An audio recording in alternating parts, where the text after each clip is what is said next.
বাংলাদেশের মানুষ কি না না আপনার মাননীয় প্রধানমন্ত্রী তো হ্যাঁ ভোটে দিতে ডেফিনেটলি তাহলে ইউনূস সাহেব আর প্রধানমন্ত্রী তো পার্থক্য হ্যাঁ আমাদের আমরা যা যা বলেছি হ্যাঁ ভোটেই বলছে আমাদের মাননীয় প্রধানমন্ত্রী তার মানে কি হুবহু আমরা না না আমাকে আগে বলেন আপনার হ্যাঁ ভোট তো আপনিও চাইছেন বিজয়ী হোক তাহলে ইউনূস সাহেব কি ভুল করছে আর আপনি যদি মনে মনে থেকে থাকে যে না জিততো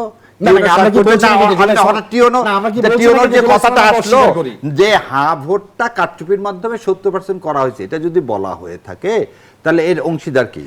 কারচুপি বলছি না, তাহলে কি বলছেন? শাহরিয়ার ভাই আমি বারবার যেটা বলার চেষ্টা করছি হ্যাঁ ভোটটা জুলাইয়ের এই 70% ভোটটা ফেয়ার হয়েছে কিনা? না না ফেয়ার তো অবশ্যই হয়েছে, তাহলে 70% এর মতামত মেনে নেন।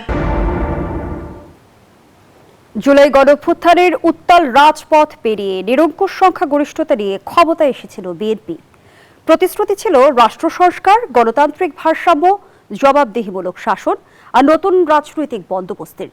কিন্তু ক্ষমতার আড়াই মাস না পেরোতেই প্রশ্নের পাহাড় ঘিরে ধরেছে সরকারকে। সংস্কার না সংশোধন, কোন পথে হাঁটছে বিএনপি? গণভোটের রায় কি বাস্তবায়িত হবে, নাকি রাজনৈতিক সমঝোতার আড়ালে হারিয়ে যাবে জুলাই সনদের প্রতিশ্রুতি? একদিকে বিএনপি বলছে তারা জুলাই জাতীয় সনদের প্রতিটি শব্দ অক্ষরে অক্ষরে পালন করবে, অন্যদিকে জামায়াত, এনসিপি ও 11 দলীয় জোটের অভিযোগ সরকার মূল সংস্কার এড়িয়ে কেবল ক্ষমতার নিয়ন্ত্রণ ধরে রাখতে চাইছে। এরই মধ্যে রাজপথে কর্মসূচি, সংসদে উত্তপ্ত বিতর্ক আর নাগরিক সমাজে নতুন প্রশ্ন। বাংলাদেশকে আবারও পুরনো রাজনৈতিক বৃত্তে ফিরে যাচ্ছে, নাকি এখনো সময় আছে রাষ্ট্র কাঠামোর মৌলিক পরিবর্তনের? সংবিধান সংশোধন নাকি সংস্কার, এই শিরোনামে আজকের আলোচনায় সাথে আছি আমি ফারনাজ জুই। সবাইকে আমন্ত্রণ জানিয়ে শুরু করছি নিউজ 24 এর নিয়মিত আয়োজন জনতন্ত্র গণতন্ত্র। নিবেদন করছে আড়াইসির স্টিল। আজকের আলোচনায় এগিয়ে নিতে স্টুডিওতে আছেন দুজন সম্মানিত অতিথি। চলুন একে একে পরিচিত হই। আছেন ব্যারিস্টার শাহরিয়ার কবির, সিনিয়র আইনজীবী, সুপ্রিম কোর্ট ও জামায়াত ইসলামী সমর্থক। সেই সঙ্গে আরও আছেন অ্যাডভোকেট আশরাফ জালাল খান মরণ, সদস্য সচিব, legal aid cell, Ziaur Rahman foundation. দুজনকেই স্বাগত জানাচ্ছি আজকের আলোচনায়। দুজনের কাছে শুরুতে আমি একটি অভিন্ন প্রশ্নই রাখতে চাই। আমরা দেখছি যে একই সংসদে কিন্তু দ্বৈত বাস্তবতা এবং রাজনৈতিক অঙ্গনেও কিন্তু বিভিন্ন বিষয় নিয়ে আমরা দেখছি নানা প্রশ্ন, নানা মত অমিল তো রয়েছেই। বিরোধী দল চাইছে জুলাই সনদের পূর্ণাঙ্গ বাস্তবায়ন, সংবিধান সংস্কার, অন্যদিকে বিএনপি আবার বলছে বিদ্যমান সংবিধানের কাঠামো বজায় রেখে বিশেষ কমিটির মাধ্যমে সংশোধনী আনার পক্ষে। এই যে সংবিধান সংস্কার, সংশোধন, এই বিষয়গুলোতে আসলে মৌলিক পার্থক্য কোথায়? বিসমিল্লাহির রহমানির রহিম। আসসালামু আলাইকুম, সকল দর্শকদের শুভেচ্ছা জানাচ্ছি। প্রথমত বুঝতে হবে আমাদের সংশোধন এবং সংস্কারের পার্থক্যটা কি। সংশোধন হচ্ছে শুদ্ধিকরণ, যে একটা ভুল পরিমার্জন করা, ত্রুটিমুক্ত করা। আর সংস্কারটা কি? সংস্কারটা হচ্ছে ব্যাপক অর্থে পরিমার্জন করা, নতুন করে একটা কিছুকে আনা কিংবা গুণগত সাধন করা। আমাদের সরকারের মাননীয় স্বরাষ্ট্রমন্ত্রী একদিন জাতীয় সংসদে বলেছিলেন যে সংবিধান সংস্করণ এবং আলটিমেটলি সংশোধন কিন্তু অলমোস্ট একই একটা বিষয়। বাট আমরা কিভাবে চাচ্ছি? আপনি যদি বাংলাদেশের বাইরের কান্ট্রিগুলোতে দেখেন, পাকিস্তান থেকে শুরু করে আফ্রিকার কিছু পোর্শন আছে যেখানে কিন্তু সংবিধানকে বারবার একদম সংস্কার করে লোপাট করে ফুললি চেঞ্জ করে দেওয়া হয়েছে। তাতে কি খুব লাভ হয়েছে? পাকিস্তানে তিনবার সংস্কার সম্পূর্ণ চেঞ্জ করা হয়েছে সংবিধান। খুব কি কোনো পরিবর্তন হয়েছে? আলটিমেটলি কি দাঙ্গা হাঙ্গামা লেগেই আছে। আমরা কিন্তু প্র্যাকটিক্যাল সেন্সে আমরা যেটা বলতে চাচ্ছি যে আমরা কিন্তু আমাদের যে জুলাই সনদ এটার কিন্তু বিপক্ষে না। দেখুন, 84টি প্রস্তাবনা ছিল, সবাই মিলে কিন্তু সেই প্রস্তাবনাগুলো দিয়েছিল। সেখান থেকে 30টা পয়েন্টে কিন্তু আমরা একমত পোষণ করেছিলাম সকল দল মিলে। সো একটা পোর্শন কিন্তু আমরা সবাই মিলে একমত ছিলাম। পরবর্তীতে 54টা পয়েন্টে কিন্তু যে যার মতামত দিয়েছে। আমরাও আমাদের নোট অফ ডিসেন্ট দিয়েছি, জামাত ইসলামে তাদের নোট অফ ডিসেন্ট দিয়েছে, তাদেরও 3টা পয়েন্ট আছে, আমাদেরও 9টা পয়েন্ট আছে। যদিও তখন পর্যন্ত এনসিপি দল সেখানে সমর্থন দেয়নি কিংবা স্বাক্ষর করেনি, তারা 12 তারিখের পরে যে স্বাক্ষর করেছে। প্রসঙ্গ হচ্ছে যে আমরা কি চাচ্ছি। দেখেন, একটা ফ্রড অফ কনস্টিটিউশন হয়েছে আমাদের দেশে। যেমন গণভোট হয়েছে, গণভোটে যে 4টি পয়েন্ট দিয়েছে, 4টি পয়েন্টে কিন্তু আমাদেরকে নোট অফ ডিসেন্ট কিংবা অন্য কোনো দলকেও নোট অফ ডিসেন্ট দেওয়ার কিন্তু কোনো সুযোগ দেওয়া হলো না। যেখানে আপনি জুলাই সনদে নোট অফ ডিসেন্ট দিলেন, কিন্তু আপনি একদম ডাইরেক্ট রাষ্ট্রপতির একটি আদেশকে আপনি গণভোটে দিয়ে দিলেন। গণভোট সেখানে জোর করে সবাই মিলে আমরা বললাম হ্যাঁ ভোট দেই। কিন্তু দেখুন, এই গণভোটের 4টি আসছে কিন্তু আমরা প্রথম পার্টে আমরা বলছি হুবহু আমরা সেটাকে একমত পোষণ করি, তৃতীয় পার্টটাকেও আমরা একমত পোষণ করেছি, চতুর্থ পার্টটাকেও একমত পোষণ করেছি। দ্বিতীয় পার্টে যে আমাদের কিছু মন্তব্য আছে, তো আপনি আমাদের, আমি তো একটি রাজনৈতিক দল ছিলাম ওই মুহূর্তে, তো আমার এই 4টা গণভোটের এখানে আমার কি প্রশ্ন আছে এটা আপনি শুনবেন না? তো এটা তো ফ্রড অফ কনস্টিটিউশন হয়েছে। সো যাই হোক, তখন যখন রাষ্ট্রপতি এটা দিয়েছেন তখন আবার রাষ্ট্রপতি সবার কাছে ছিল খুব ভালো। যখন যখন জাতীয় সংসদের নির্বাচন হলো 12ই ফেব্রুয়ারিতে, যখন সংসদ গঠন হলো, সংসদও সে রাষ্ট্রপতি হয়ে গেল সবার থেকে খারাপ, সেই রাষ্ট্রপতির ভাষণ তো কেউ শুনতে চাইল না। আমরা কিন্তু জুলাই সনদ কিংবা জুলাই আগস্টের এই পুরো প্রক্রিয়াকে কোনোভাবেই কিন্তু আমরা কি ডিসঅনার করছি না, কিন্তু আমরা কিন্তু সবই মানছি। আমাদের কিন্তু বিরোধী দল কেন প্রতিশ্রুতি ভঙ্গের অভিযোগ করছে? সে এক্স্যাক্টলি আমার প্রশ্ন সেটাই। তারা যদি মানে ঘুমিয়ে থেকে না ঘুমানো, মানে না ঘুমিয়ে যদি ঘুমের ভান করে শুয়ে থাকে তাহলে তো ব্যাপারটা হবে না। আপনি দেখেন গত কিছুদিন আগে আইনমন্ত্রী কিন্তু গত 29শে এপ্রিল জাতীয় সংসদে সুস্পষ্টভাবে বলেছেন যে আসুন আমরা 17 সদস্য বিশিষ্ট একটা কমিটি করি, যেখানে আমাদের 12 জনের নাম আমরা প্রস্তাবনা করেছি, 5 জনের নাম আপনারা দেন। কিন্তু তারা কিন্তু সেখানে বললো যে না, আচ্ছা তারা সেটা দেখবে কিংবা এই আগাতে পারবে কিনা। আমরা কিন্তু যে কি কি প্রক্রিয়ায় জুলাই সনদকে রূপান্তরিত করা যায়, এক টাইম যেমন আমরা দেশের উন্নতিটা চাচ্ছি, জুলাই সনদকে নিয়ে কিন্তু আমরা একইভাবেই বিচলিত। আমরা কিন্তু চাচ্ছি যে আমরা সবগুলো দল মিলে একসাথে এই গণঅভ্যুত্থানের পরে দেশটাকে এগিয়ে নিয়ে যাই। তো এখন আমাদের পক্ষ থেকে বারবারই তাদেরকে প্রস্তাবনা দিয়ে দিচ্ছে। এখন তো আগামীতে তো সংসদ আছে, আমরা দেখবো হয়তো বা তারাও 5 জনের নাম দিতে পারে, হতে পারে, কারণ তারাও তো প্রথমে বলেছিল পিআর ছাড়া তারা নির্বাচনে যাবে না। সো পরবর্তীতে নির্বাচনে তারা এসেছে, তারাও গণতন্ত্রকে সাহায্য করছে বলে আমরা মনে করি। সো আমরা এখনো মনে করি তারা 5 জন সদস্য বিশিষ্ট 5 জন সেখানে দিয়ে সংবিধান সংস্কার কমিটি গঠন করবে, সেখানে বাংলাদেশের জুলাই সনদ নিয়ে যেই ছোট ছোট বিষয়গুলো তো ফ্র্যাকশন আছে সেগুলো সমাধান হবে বলে ধন্যবাদ জানাচ্ছি অ্যাডভোকেট আশরাফ জালাল খান মনন। ব্যারিস্টার শাহরিয়ার কবির, শুরুতেই যে প্রশ্নটি রেখেছিলাম, সংবিধান সংশোধন আর সংবিধান সংস্কারের মধ্যে আসলে মৌলিক পার্থক্য কোথায়? ধন্যবাদ আপনাকে, আপনার মাধ্যমে আপনার টিভি সমস্ত দর্শকদেরকে সালাম এবং শুভেচ্ছা, এবং আপনাদেরকে আসসালামু আলাইকুম রহমতুল্লাহ বরকাত। প্রথমেই আমি স্মরণ করতেছি কসবায় ভারতীয় বাহিনীর কর্তৃক নিহত আমার বাংলাদেশি ভাইদেরকে, এবং এই নিহতর তীব্র প্রতিবাদ জানাচ্ছি। ভারতীয় আধিপত্যবাদদের মুর্দাবাদ বলে এর চিরতরে নিরসনের জন্য বাংলাদেশের মাননীয় প্রধানমন্ত্রীকে আমি চীন এবং পাকিস্তানের সাথে পররাষ্ট্র চুক্তি বাস্তবায়নের জন্য বাস্তবায়নের জন্য দাবি রাখছি।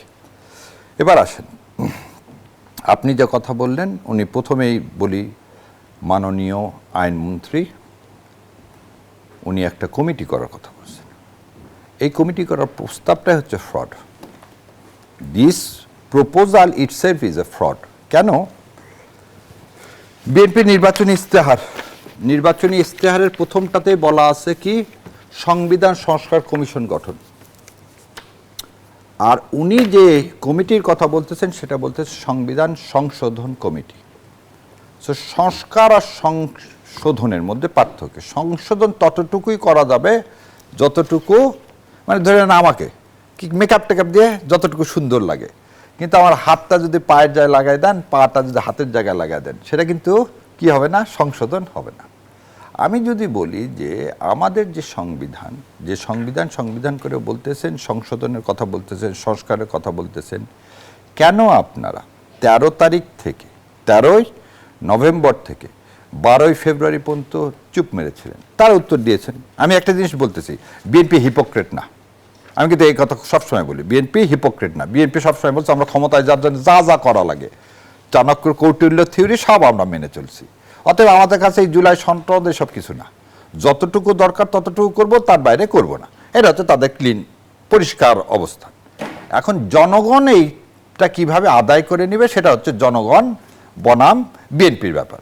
কারণ এখানে মনন ভাই যে কথা বললেন সংবিধান সংশোধন কমিটি, জামাতে ইসলাম যদি 5 জন কমিটি দেয়, তাহলে আমার মনে হয় যে আমার মতো আর কেউ বিদ্রোহ করার মতো আর দ্বিতীয় কোনো লোক থাকবে না। কারণ সংশোধন, এদেশের মানুষ আপনাকে ভোট দেয়নি, আপনাকে ভোট দিয়েছে কিসের রায়? সংস্কার করার জন্য। কিন্তু অ্যাডভোকেট আশরাফ জালাল বলছিলেন যে জামায়াত ইসলামী নির্বাচনের আগেও তো বলছিল যে পিআর পদ্ধতি ছাড়া তারা নির্বাচনে অংশ নেবে না, তারপরে তো তারা নির্বাচনে গিয়েছে। ওইটা না, জামায়াত ইসলাম আরো 3টা কথা বলছিল। নাম্বার 1, এই রাষ্ট্রপতির অপসারণ চাইছিল জামায়াত ইসলাম, বিএনপি সমর্থন করেনি। নাম্বার 2, বলছিল পিআর পদ্ধতিতে কি নির্বাচন হতে হবে এবং গণভোট আগে হতে হবে। এই দুটাতে একটাই এনসিপি সমর্থন করলেন না। এনসিপি কিন্তু সমর্থন করলেন না। এবং রাজপথে তখন যদি আমরা আন্দোলন করতাম, তাহলে যে কথাটা বিএনপি বলতেছে যে জামাতে ইসলাম যেহেতু ইলেকশনে জিতবে না, অতএব নির্বাচন নিয়ে অনেক তালবাহানা করতেছে। আচ্ছা, দেশের স্বার্থে এবং যখন সাইন করলেন, একটা জিনিস সাইনও কিন্তু আমরা করতে চাইনি, বাংলাদেশ জামাত ইসলাম এই জুলাই সনদ সাইনও করতে চায়নি যতক্ষণ পর্যন্ত না এই জুলাই সনদ কীভাবে বাস্তবায়ন হবে তার পথরেখা যতক্ষণ পর্যন্ত না নির্ধারণ হয়। এবং আজকে সালাউদ্দিন সাহেবই কিন্তু সেই গণভোটের প্রস্তাব করছেন এবং একই দিনে গণভোটের কথা বলছেন। আজকে যে গণভোট উনি মানতেছেন না, fraud practice upon the country of the constitution of the trust of the people, as a trustee, সেই ট্রাস্টিটাও নেয়, আসলে শপথ ভঙ্গ হয়ে গেছে। বিএনপির কোনো এমপি থাকার যোগ্যতা নাই যদি এই গণভোটকে, তারা যখন শপথ নিলেন না তারা শপথ ভঙ্গ করছে। কারণ জনগণকে বলছেন ভোটে ভোট দাও, ভোট দিছে জনগণ, তাদেরকে ম্যান্ডেট দিছে, যদি ধরেও নি কথার কথা, আমি তো সবসময় বলি এটা কারচুপির নির্বাচন, কিন্তু ধরেও নিলাম যে এই নির্বাচনটা তাদের কথা মতো ফেয়ার হলো, ফেয়ার হলেও এরা শপথ ভঙ্গের জন্য দায়ী। ওই শপথবদ্ধ রাজনীতিবিদের মতো এরাও হচ্ছে শপথ ভঙ্গের জন্য, তাদের কোনো দিন মানে পার্লামেন্টে মেম্বারশিপ থাকার কথা না। কারণ তারা নিজেরা পার্লামেন্টে দাঁড়ায় বলছে এই ভোট আদায়ের জন্য আমরা তখন মানুষকে গণভোটে ভোট দিতে বলছি। তো এটা তো নিজেই যখন নিজের সাক্ষী হন তখন তার অন্য কারো সাক্ষীর দরকার হয় না।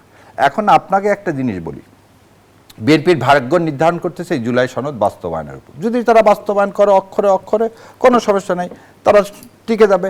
আর যদি না করে তাহলে আবার হয়তো একটা গণ উত্থান হবে, এই তো, এর বাইরে তার কিছু হবে না। তো আমার কাছে যেটা মনে হয় যে বিএনপি বা মাননীয় প্রধানমন্ত্রী আস্তে আস্তে রিয়ালাইজ করতেছেন। আমি যেমন দুই একটা জিনিস দেখতেছি, প্রথম অনেকে বলতো মাননীয় প্রধানমন্ত্রী আসলে প্রধানমন্ত্রী না, আমি এটাকে সত্যি এখন ডিসএগ্রি করি। কারণ আমি দেখতেছি মাননীয় প্রধানমন্ত্রী তার চেয়ারে আস্তে আস্তে ফিরে আসতেছেন। যেমন পুলিশের ওখানে যে আমি তাকে এটা নিয়ে ধন্যবাদ জানাতে চাই এবং অন্তঃস্থল থেকে মাননীয় প্রধানমন্ত্রীকে বলি এটাই হচ্ছে দেশত্ববোধ, এটাই হচ্ছে ভারতীয় আধিপত্যবাদের বিরোধিতা। যখন স্বরাষ্ট্রমন্ত্রী বলেন ঋণ সুদমুক্ত মোটরসাইকেল দেওয়ার কথা, তখন ওনার বক্তব্য থামিয়ে দিয়ে মাননীয় প্রধানমন্ত্রী বলেন দেখেন সুদ মুক্ত ঋণ আমরা দিতে পারছি না কৃষককে, তাহলে আপনি কেন সুদমুক্ত গাড়ি আর মোটরসাইকেল দিতে চান? সুদমুক্ত গাড়ি কারা পাইতো আগে? এমপিরা পাইতো। তো সুদ এটা বোধহয় আমাদের একটু নৈতিকতা দেখতে হবে। সো এই যে স্ট্যান্ডিংটা তিনি আস্তে আস্তে একটা সময় তো দিতে হয়। সো আমার মনে হয় তিনি ফিরে আসতেছেন। আজকে পাকিস্তানের সাথেও আসছেন, পাকিস্তানের সাথেও আমার বিশ্বাস তার প্রতিরক্ষা চুক্তি হয়ে যাওয়া উচিত। এবং ভারত থেকে যদি তিনি সরে না আসেন তার জীবনও কিন্তু বিপন্ন হয়ে যাবে। সো এই জুলাই সনদ আমাদের ভারতে আধিপত্যবাদ থেকে রক্ষার সনদ, অতএব এই সনদকে বাস্তবায়ন করতে হবে, সেটা আইনমন্ত্রী চাক। ব্যারিস্টার শাহরিয়ার কবির, সংবিধান সংস্কার হলেই কি সকল সংকটের সমাধান হবে কিনা, যেমনটি আসলে সংবিধান বিশেষজ্ঞ ডক্টর স্বাধীন মালিক বলেছেন যে দুই পক্ষের কৌশল ভিন্ন, এক পক্ষ বাঁশের মই ব্যবহার করতে চায়, অন্য পক্ষ সরাসরি পথ খুঁজছে। তবে সবচেয়ে বড় আশঙ্কার জায়গা হলো বাস্তবায়ন।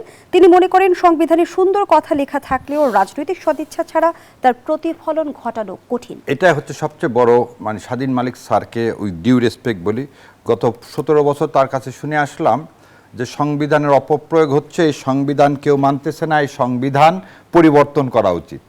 আজকে তারাই আবার বলছে না সংবিধান পরিবর্তন করার দরকার নাই। তারা কখন কি বলেন, কারণ রাজপথে তো এখন আর একটা জিনিস, রাজপথে থাকা, মেনন ভাই একটা কথা শুনেন, ইনস্টিটিউশন যদি বিল্ড আপ করতে হয়, এই সংবিধানের আন্ডারে ইনস্টিটিউশন বিল্ড আপ সম্ভব নয়। এই সংবিধান সমস্ত ক্ষমতা একটা লোককে দিছে এবং প্রধানমন্ত্রী চাক আর না চাক উনি মনস্টার হয়ে যাবেন। কারণ প্রধানমন্ত্রীর ক্ষমতা মানে এমনভাবে এখানে দেওয়া আছে এই সংবিধানে, যে এই সংবিধানে প্রেসিডেন্টের কবর জিয়ারত করা ছাড়া আর কোনো কাজ নাই। মন্ত্রীরাও সব সময় রাত দিন কি করতে হবে, প্রধানমন্ত্রীকে তৎসমাৎ করতে হবে, নাহলে তার মন্ত্রিত্ব থাকবে না।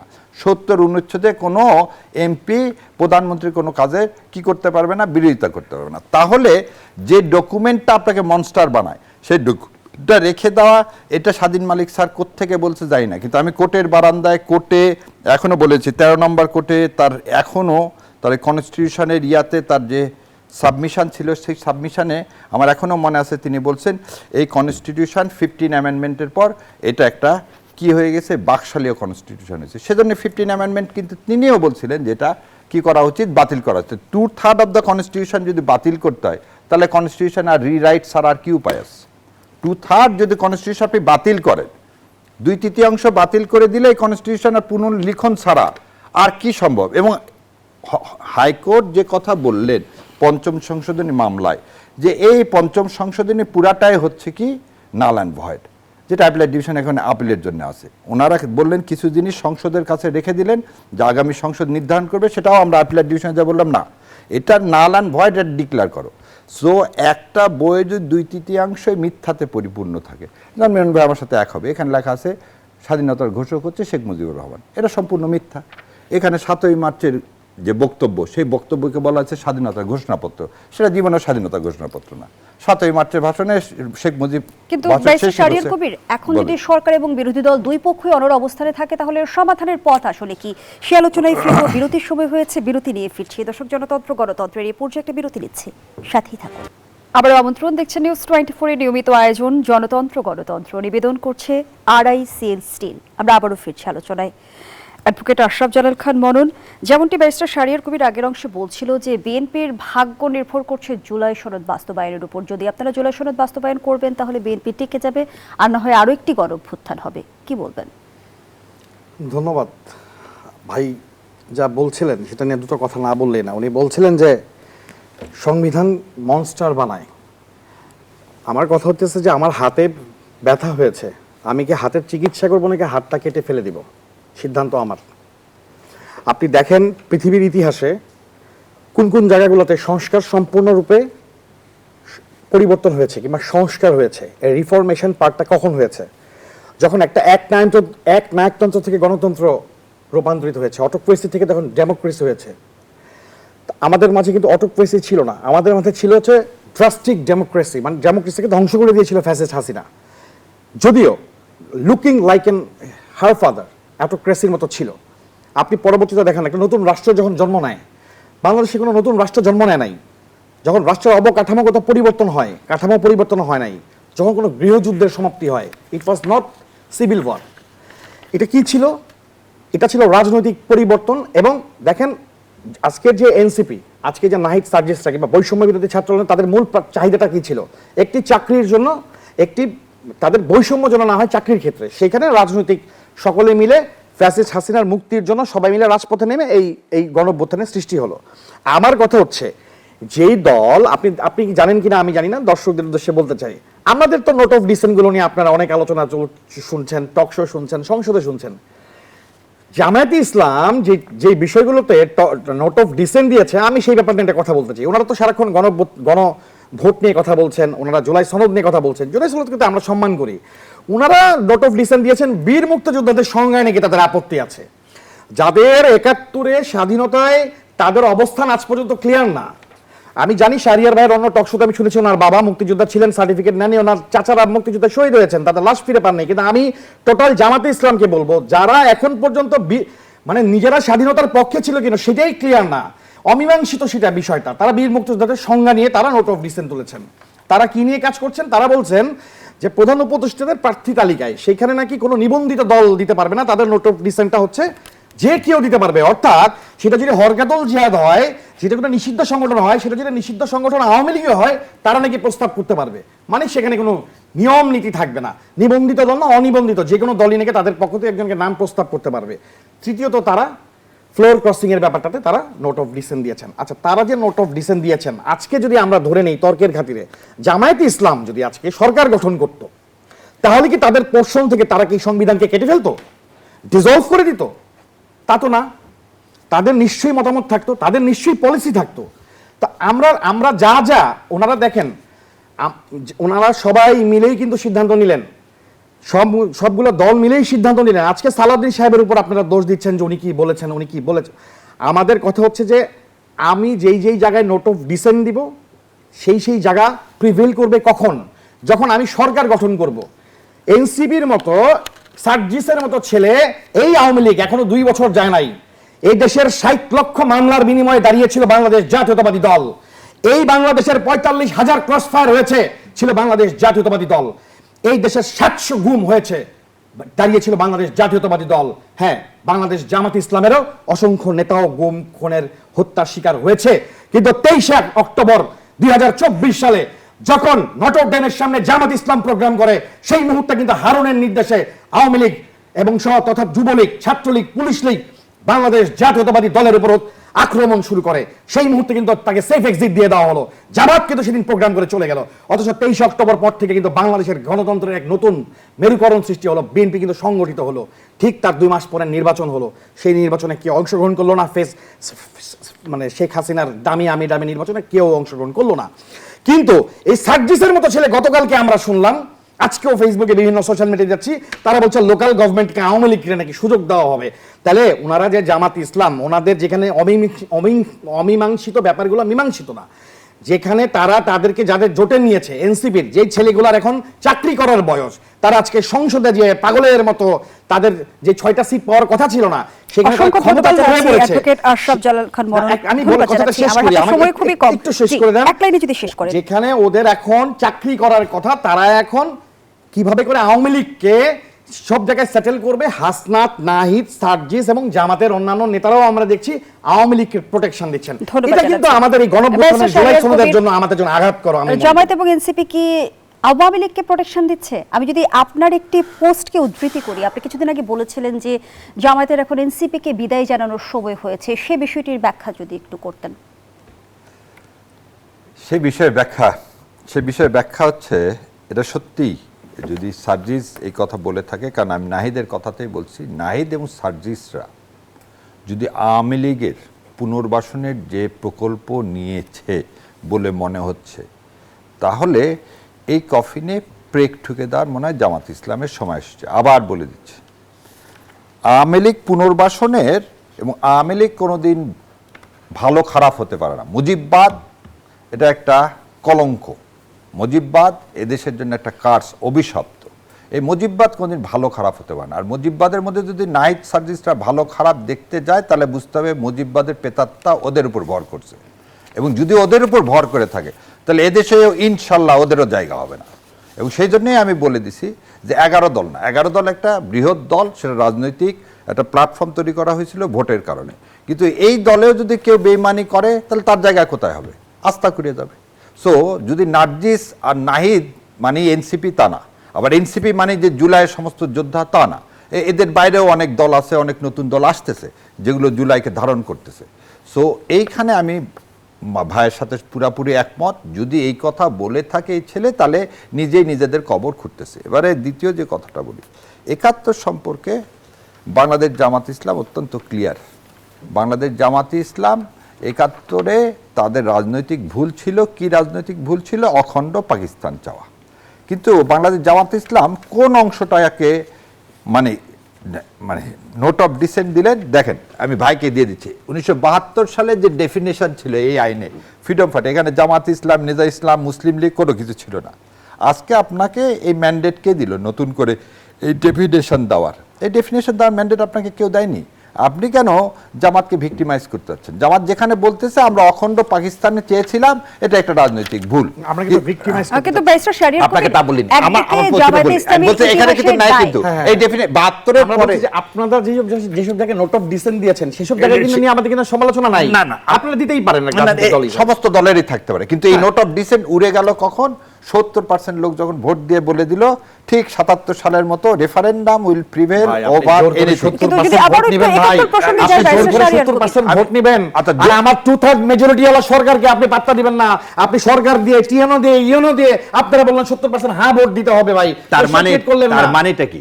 ভোটটা তাহলে এবার কারচুপি হয়েছে না? ভোট কারচুপির কথা বলছেন আপনি? আপনি বলেন না, টিওনো ইওনো দিয়ে তো যদি 70% না, ব্যাপারটা তো আপনারা জোর করে দিয়েছেন, অ্যাডভার্টাইজ আপনারা মেনে নিলাম।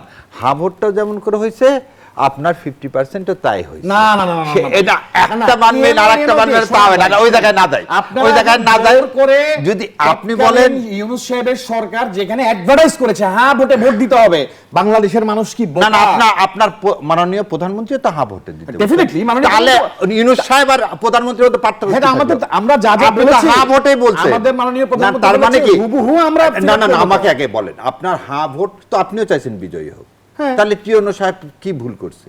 আর আপনি যদি মনে মনে থেকে থাকে যে না জিততো, যে হ্যাঁ ভোটটা কারচুপির মাধ্যমে 70% করা হয়েছে, এটা যদি বলা হয়ে থাকে, তাহলে এর অংশীদার কি? কারচুপি বলছি না, তাহলে কি বলছেন? শাহরিয়ার ভাই, আমি বারবার যেটা বলার চেষ্টা করছি, হ্যাঁ ভোটটা জুলাই জুলাইয়ের এই জুলাই 70% ভোটটা ফেয়ার হয়েছে কিনা? না না ফেয়ার তো অবশ্যই হয়েছে। তাহলে 70% এর মতামত মেনে নেন। না না 70% মতামত আপনি মেনে শোনেন, নিব, তাহলে না, আমাদের না, টু থার্ড মেজরিটি মতামত নিবেন না? না, না, না, আমরা নোট অফ ডিসেন্ট দিয়েছি, আমরা আমাদের সংসদে না, না, সব আপনাদের বুঝলাম। আলোচনার জন্য নোট আমরা অফ কিন্তু ব্যারিস্টার সংবিধানের শাহরিয়ার কাউন্সিল কবির, বর্তমান বাস্তবতায় কি আসলে সংবিধান সংস্কার করার আর কোনো বাস্তবতা রয়েছে? যেহেতু আমরা বলি যে সংসদের সংশোধনের ক্ষমতা থাকে কিন্তু গাঠনিক ক্ষমতা থাকে না। আমি সে আলোচনায় ফিরতে চাই। আবার গাঠনিক বিরতির সময় সময় থাকে হয়েছে। না বলেই গণভোট। বিরতির পরে এসে ফিরছি। দর্শক, যে জনতন্ত্র গণভোট গণতন্ত্রের আমাদের এই পর্যায়ে আবারও বিরতি দিচ্ছি। চলে গেছে। সাথেই থাকুন। ফিরে এলাম, দেখছেন জনতন্ত্র গণতন্ত্র, নিবেদন করছে আড়াই স্টিল। আমরা আবারও ফিরছি আলোচনায়। ব্যারিস্টার শাহরিয়ার কবির, সংসদের কি গাঠনিক ক্ষমতা থাকে? সংসদ কি চাইলেও সংবিধান সংস্কার করতে পারবে? না, এইখানেই হচ্ছে প্রথম জিনিস যে এখানেই হচ্ছে প্রথম যে দেয়ার ইজ, এটা বলে কনস্টিটিউশন লিমিটেশন। পার্লামেন্ট সার্বভৌম, এই কথাটা ঠিক না যখন লিখিত কনস্টিটিউশন থাকে। এটা খালি ইংল্যান্ডের জন্য প্রযোজ্য। বাংলাদেশের সংবিধান যা, এই সংবিধানে হচ্ছে জনগণ সার্বভৌম ক্ষমতার অধিকারী। এবং তার চেয়েও বড় কথা, সংবিধান প্রিএম্বলে বলা আছে আমরা সমস্ত মানি হচ্ছে এই জনগণ। সো এই 70%-এর কথা আগে যে বললাম আমার ভাইকে, এই গণভোটের প্রস্তাবটা সালাউদ্দিন সাহেব জেনে শুনেই দিছেন, কারণ কনস্টিটিউশনের মধ্যে থেকে এই সংস্কার করা কোনোভাবেই সম্ভব না। এখন যদি কনস্টিটিউশন ধরে নেন, নোট অফ ডিসেন্ট যেগুলো দেয়নি, যেমন এই আপনার বিচারালয় সচিবালয়ে কিন্তু তাদের কোনো নোট অফ ডিসেন্ট ছিল না। সো তারপরেও সেটা কিন্তু বাতিল করে দেওয়া হয়েছে। তার মানে হচ্ছে নোট অফ ডিসেন্টটাই আসল ইস্যু না। এখন আমার কাছে যেটা মনে হয় সেটা হচ্ছে, আজকে প্রতিবেশী দেশ ভারতের যে থ্রেট আছে, সেখানে আমরা কিন্তু এটা নিয়ে বোধহয় বেশি আলোচনা করা উচিত। আর বলেই দিছি আপনাকে প্রথমে, এখনো বলতেছি, জুলাই সনদ যদি বাস্তবায়ন না করে, এই গাঠনিক ক্ষমতা আপনাকে দেয়নি সংবিধানের মধ্যে থেকে সংস্কার করা। এই সংস্কার করতে গেলে অবশ্যই গণভোটের ভিত্তিতে করতে হবে। আর দেশকে বাঁচাতে গেলে ইনস্টিটিউশন গড়ে তুলতে হবে। 55 বছরে কোনো ইনস্টিটিউশন তৈরি হয়নি। আরেকটা বিষয় আপনার কাছে প্রশ্ন রাখতে চাই, ছোট্ট করে শুনবো ব্যারিস্টার শাহরিয়ার কবির। বলেন। আমরা জামায়াতের দায়িত্বশীল নেতাদের বলতে শুনেছি যে 71-এর জামায়াত আর এখনকার জামায়াত এক নয়। জামায়াতের কেউ কেউ নিজেকে শিশু মুক্তিযোদ্ধা হিসেবেও দাবি করছে। জামায়াত কি নিজের আদর্শ থেকে সরে এসেছে? আচ্ছা, যা 71-এর জামাত আর আজকের জামাত এক নয়, এই কথাটা এই ভাবে ঠিক। কারণ কি কারণে? জামাতকে শহীদ রাষ্ট্রপতি জিয়াউর রহমান সাহেবই কিন্তু রাজনীতি করার 79 সালে নিবন্ধন দান করলেন। সো যে জামাত ইসলামী 71 সালে ছিল, আর 79 সালে যে জামাতের মানে নিবন্ধিত জামাতের দল, সেখানে দুটা দলেরই কিন্তু দেখেন কোরআন এবং সুন্নাহর আলোকেই জামাত ইসলাম পরিচালিত হয়েছে। কিন্তু 71 সালে যারা ছিলেন তারা কি আজকে আছেন? এখন যে নেতারা এটা বলে আমি তা জানি না। প্রথম কথা তো জামাত ইসলাম একটা আদর্শে বিশ্বাস করে, সেটা হচ্ছে কোরআনে ও হাদিসে। সেটা 71 সালের আগে যারা ছিল, মানে এখন আমি মুক্তিযোদ্ধার দাবি করলে জামাত চেঞ্জ হয়ে যাবে, নট নেসেসারি। আর জামাত কিভাবে চেঞ্জ করতে চাওয়াটাও বোধহয় ঠিক না। কিন্তু জামাত ইসলামের তরফ থেকে তো আবার দাবি করা হচ্ছে তারা প্রগতিশীল। জামাত ইসলাম, কোরআন হচ্ছে পৃথিবীতে সবচেয়ে বেশি প্রগতিশীল, এর চেয়ে প্রগতিশীল আর কিছু হতে পারে না। আমি মুসলমান হিসাবে এটাকে ধারণ করি, লালন করি এবং এটা বিশ্বাস করি। প্রগতিশীল বলতে ধর্মনিরপেক্ষতা না, ধর্মহীনতা মানে প্রগতিশীলতা না। প্রগতিশীলতা মানে কি? জ্ঞান উৎকর্ষে। ইবনে বতুতা ছিল প্রগতিশীলতা, ইবনে সিনা ছিল প্রগতিশীলতা। এটা হচ্ছে প্রগতিশীল জ্ঞান মননের। অসংখ্য এই যে আমার ভাইয়ের নাম যেটা, সেটার চর্চা করাটার নাম হচ্ছে অ্যাডভোকেট প্রগতিশীলতা। আশরাফ জালাল খান বরণ, সম্প্রতি স্বরাষ্ট্রমন্ত্রী জুলাই জাতীয় সনদ বাস্তবায়ন আদেশকে কিন্তু সংসদে অবৈধ আখ্যা দিয়ে বলেছিলেন, যেটি অন্তর্বর্তী সরকারের অন্তহীন প্রতারণার দলিল। এ বিষয়ে আমরা যেমনটি দেখলাম, এক সাক্ষাৎকারে জাতীয় ঐকমত্য কমিশনের তৎকালীন সহসভাপতি অধ্যাপক আলী রিয়াজ বলেছেন, গণভোটের পক্ষে ভোট দেওয়ার জন্য বিএনপি সর্বোচ্চ পর্যায় থেকে জনগণের প্রতি আহ্বান জানানো হয়েছে। ফলে এখন প্রতারণা বলাটা কতটা যৌক্তিক, কি বলবেন? ধন্যবাদ। হ্যাঁ ভোটে আমি আগে ভাইয়ের প্রশ্ন উত্তরটা আমি দিয়ে আসি। ওনারা যে 1971 সালের জামাতের সাথে যে এখনকার ওনারা যে পার্থক্যের কথা বললেন, আমার কথা হচ্ছে জামাত ইসলাম তো মদিনা সনদের উপর ভিত্তি করেই তারা তাদের রাজনীতি চালায় বলে আমরা জানি। আচ্ছা, মদিনা সনদের কি এরকম কোনো 47টার পয়েন্টে কি এমন একটা পয়েন্ট আছে যে হিন্দুদেরকে নমিনেশন, মানে জামাত ইসলাম থেকে হিন্দু নমিনেশন পাবে কিংবা হিন্দু শাখা হবে? হিন্দু নমিনেশন না, হিন্দু শাখা হবে। তারা নারীদেরকে কাউকে নমিনেশন দিল না। তারা কিন্তু আপনার মনে করেন 71-এ যেই ভাবনা ছিল এখনো সেই ভাবনাতে আছে। তারা কোনো নারীকে নমিনেশন দিল না, তারা আবার একটা হিন্দু শাখা করে জামাত ইসলামে হিন্দু শাখা করে দিল। এনিওয়ে, ওনাদের পছন্দ মতো ওনারা যেভাবে বলবে, কাগজপত্র, নোট অফ ডিসেন্ট, জুলাই সনদ, যেভাবে বলবে আমরা তো সব কিছু শুনতে হবে, কারণ ওনারা এখন বিরোধী দল, ওনারাও অবশ্যই ম্যান্ডেট পেয়েছে, আমরাও ম্যান্ডেট পেয়েছি। ওনারা বলবে আমরা শুনবো, আমরা বলবো ওনারা শুনবে। আপনার যে প্রশ্নটা আমরা বলছি, দেখেন আজকের যে প্রশ্নটা আপনারা বারবার সারা দেশে করছে, হ্যাঁ ভোটের পক্ষে, আমরা কি একবারও বলেছি যে জুলাই সনদ আমরা বাস্তবায়ন করব না? আমাদের মাননীয় প্রধানমন্ত্রী তারেক রহমান এর আগেও যেটা বলেছেন, নির্বাচনের আগেও যা বলছেন, এখনো তিনি একই স্টেটমেন্টে আছেন। কিন্তু বিরোধী দল তো চাইছে গণভোটের রায়ের বাস্তবায়ন। গণভোটের রায়ের যে 4টা পয়েন্ট আছে, 4টা পয়েন্টের মধ্যে একটা পয়েন্টে আমাদের কথা আছে, তো সেই কথাটা আমরা মেজরিটি নিয়ে সরকারে আছি, সেটা আমরা আমাদের প্রস্তাব করব না। মানে আপনি যদি, এটা কি রিজিড, এটা কি কোরআনিক আইন নাকি যে আমাকে মানতেই হবে? ঠিক যেমন আমরা সংবিধানের সংশোধন করতে চাচ্ছি, যেভাবে আমরা সংশোধন করতে চাচ্ছি, আপনারা সংস্কার চাচ্ছেন, কিন্তু বাস্তবিক অর্থটা কি? আমরা এটার একটা পরিবর্তন চাচ্ছি, আমরা চাচ্ছি আগামী বাংলাদেশটা ভালো চলবে। অসংখ্য ধন্যবাদ জানাচ্ছি অ্যাডভোকেট আশরাফ জালাল খান মনন, ধন্যবাদ জানাচ্ছি ব্যারিস্টার শাহরিয়ার কবির, অসংখ্য ধন্যবাদ জানাচ্ছি দুজনকে। দর্শক, এখানেই শেষ করছি জনতন্ত্র গণতন্ত্রের আজকের আয়োজন। ধন্যবাদ এতক্ষণ আমাদের সাথে থাকার জন্য।